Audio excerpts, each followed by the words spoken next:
Hello, class. This is my week 6 post for our discussion this week about ethical violations to do with counselors.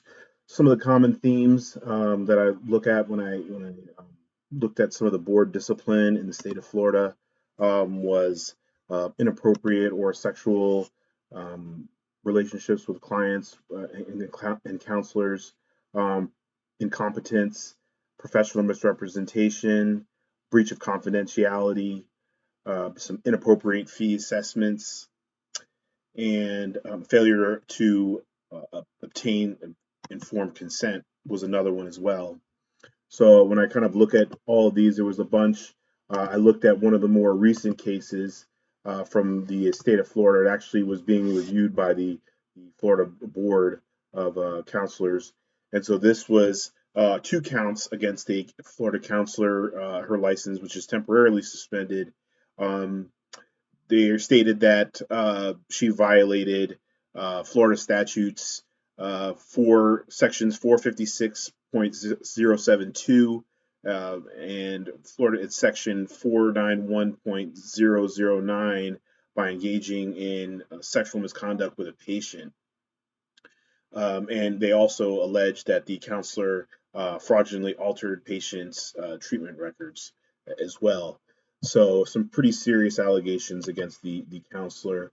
Um, so this is something obviously that's the behavior engaging in. We'll talk about one engaging in sexual acts with a sexual relationship with a client.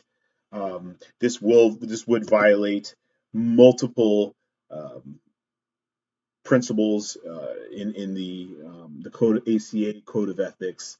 Looking at just a couple of them, A4A, avoiding harm to the patient. Obviously, engaging in a sexual relationship, you would be violating that with the patient as well. And then also when you look at A5, and this is the part that prohibits and defines non-counseling roles and relationships.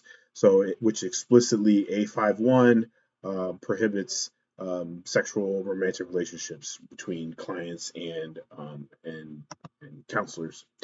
So, looking at these, so the outcome and the outcome of the board currently is they're reviewing the case, they're gathering more evidence, but as of right now, that counselor is not able to practice currently, and this really kind of speaks to an impaired provider when I look at it, and counselor impairment, as Lammy and Young 2007 describe, is the inability to manage personal stress, mental health, substance abuse, and medical issues that interfere with professional functioning, and that really pose a threat to client safety. So this was really an impaired provider that obviously was going through some things and decided to make a bad decision by violating these ethical components.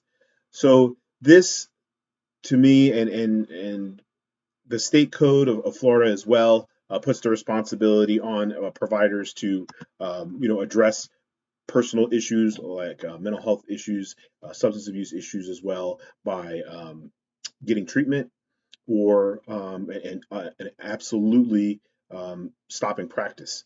So that's what the state of Florida determined. So the question that this brought to mind was really about just how do we get, because it's such a common occurrence that happens, these violations where these sexual relationships are created. So is this something that would be identified earlier, right, through better screening? Is this something that we can identify? Obviously, we're all doing background checks in our studies, but as as counselors in training, but like, what is a better screening? Are there any other better screening methods to stop these behaviors? So that was my post. I hope you enjoyed it. Hope to hear from you. Have a great week.